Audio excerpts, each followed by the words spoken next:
New Year's is upon us and we made the perfect feast. In today's video, we're making three types of meat lollipops. We'll prepare them with glazes, show you how to pickle your own jalapenos, and make the simplest and tasty chimichurri there is. So stick around and wait for the ultimate taste test. Hey everybody, it's your old buddy Captain Ron. Welcome back to another week of the FOGO Life. It's our New Year's edition. So we got some special fun today. As you can see, we got a new grilling area that we're working in here today. We got all kinds of new fun things coming this year, so stay tuned. But meantime, let's get started on this pork. Today, the first thing we're preparing is pork, a New Year's tradition. Why is it a tradition, you ask? Well, pork was believed to bring good luck because the pigs root forward for its food. Seems like forward moving's a good way to bring in the new year to me.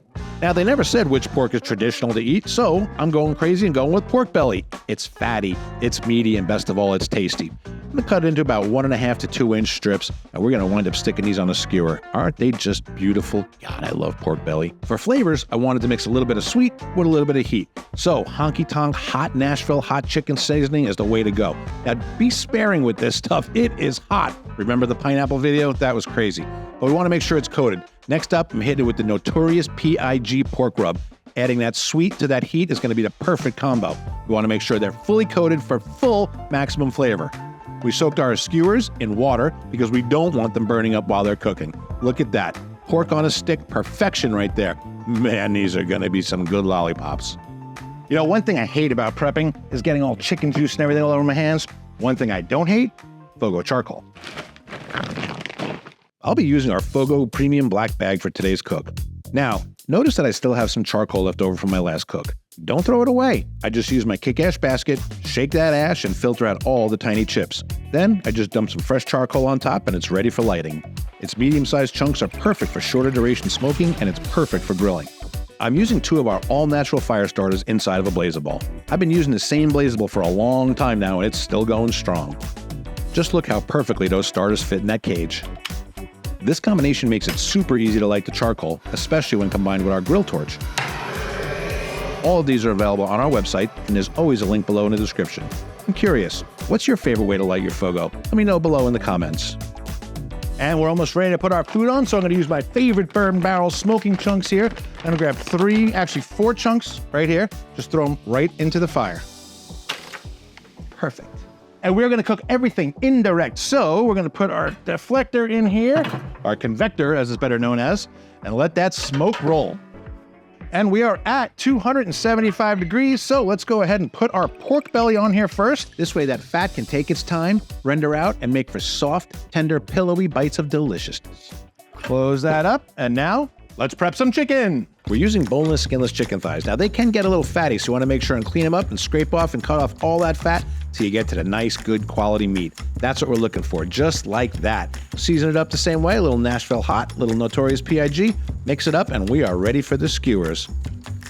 The last one that we're going to do is going to be picanha. It's also called sirloin with a fat cap on it. It's also culotte steak. It's got about 100 different names. But there's something really important. Because we're going to make lollipops out of it, we're going to skewer our picanha. What we want to do is we want to make sure we're cutting it the right way. So for this purpose, we want to cut it with the grain. So you want to take a look at it, see which way your grain is going, and then cut with the grain so that when it sticks on the thing here, when you're taking the bite, you're biting across the grain. I hope that makes some sense to you.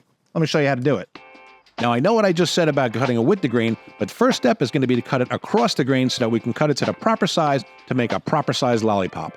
And now is when we spin at 90 degrees and we cut it into our strips. You want to keep them small and bite-sized, about 1.5 to maybe 2 inches at most. Make sure you cut all that grizzle off, and look at that. See the lines? That's how you know you cut it with the grain. Now jab it with your skewer and we're good to go. For seasoning, we're using nothing but coarse sea salt. The coarser, the better, and cover it completely. Just when you thought you had enough, add a little more. The pork belly's been rendering, the steaks are on. Now let me show you how to take it to the next level. The first thing we're going to make is our glaze for our pork and chicken. I'm going to use duck sauce. Yeah, the stuff you find in Chinese restaurants. I'm using a whole jar of that, about 2 tablespoons of Frank's original hot sauce, and just a dash of garlic salt, just to give it that extra little kick. You're just going to stir it, combine it, and it's ready to go. While our pork belly's cooking, I want to put something on it at the end, so I want to put pickled jalapenos. I can go to the store and buy my own, but no, let's pickle our own. You want to slice your jalapenos into about 1/4 inch discs, just like this. Next, you want to pack them into a jar and prepare them for pickling. We're going to start with 3/4 cup of water, 3/4 cup of white vinegar, 3 tablespoons of sugar, and 1 tablespoon of salt. Bring it to a boil, combine it nicely till it's all dissolved, and fill your jar up. You know what? It's even okay if you spill a little bit. Now, these jalapenos have cooled down for about 15 minutes, so we're not having boiling water going here. We're gonna take our lid, put it on, and in a couple hours, they'll be ready to eat. So, to the refrigerator! For the steaks, we want to make a nice chimichurri. This one's available on our website, and it's just dried herbs. We're going to use equal parts of everything, so I'm going to use 2 tablespoons of the chimichurri mix, 2 tablespoons of red wine vinegar. Mix that up, let it sit for about 10 minutes to hydrate those dried herbs, and then add 2 tablespoons of quality olive oil, and you have a chimichurri that can't be beat. Now that that's all over, let's put some more meat on the grill. Don't forget we have the chicken we have to put on here. We're putting this on last because it's going to take the least amount of time to cook. So, adding this on, let everything go back to cooking. We're about another half hour in, so it's time to glaze our pork. This part is simple. We're going to simply take it and roll it in that glaze, and we're going to take our barbecue basting brush and rub it all over. Make sure these things are fully coated. Add a couple of jalapeno slices that we pickled and throw it right back on. We want that glaze to get nice and sticky and tacky just the way we like it. Now, while that pork is getting prettier and prettier, let's check our picanha. Yep, we're there, 119 degrees, right where we want it. Let's pull this off here and let it rest while we finished up the pork and the chicken. Now for the chicken, we're gonna finish this up the same way we did the pork with the same exact glaze. It's got that sweet, it's got that heat. It's gonna be so good. Listen, be generous with it. Brush it on heavy, it's okay. It's gonna be beautiful by the time it's done and just actually packed with flavor. I mean, come on, is that beautiful or what? A real simple way to put some char on your meats is to use your grill torch. It's quick, it's hot, and it works real simple. If you put this over live fire, it's gonna burn it. You know, not only is it gonna make it taste better, but playing with fire is so much fun too. I mean, doesn't that look cool? We should be close to done, so let's check our temperatures because we don't want to serve chicken that's not cooked. Let's see, 160 degrees, time to pull it off. We took our pork belly to about 195, so that's done as well. We're gonna pull this off, plate it, and we're gonna get this grill ready for searing some steaks. The fun part, more fire. Now, our steak was cooked to temperature, but we're gonna finish off by giving it a really good sear. Now, if I put these on here and sear it, these are just gonna burn off, so I'm gonna pull these out of here right now, our lollipop sticks, while we sear the steak. So, let's remove the convector, deflector, however you wanna call it, and get some searing gun.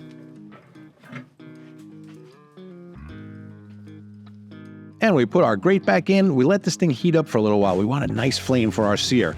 Searing is really simple. All we're doing is laying them on here, each side about a minute to a minute and a half per side.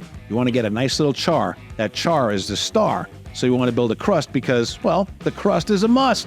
Now this is what you're looking for. We're almost ready for eating, folks, the fun part. Let me ask you a question. Does this not look beautiful? Which one are you reaching for first? I want to know. Let me know in the comments which one you would reach for first. Now, the only thing we have left to do, let's add a little chimichurri to this steak, and we are ready to go. So, which one was better?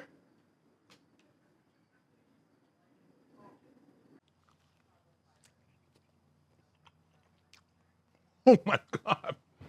Pork belly, heaven. Oh my God. That's a lollipop.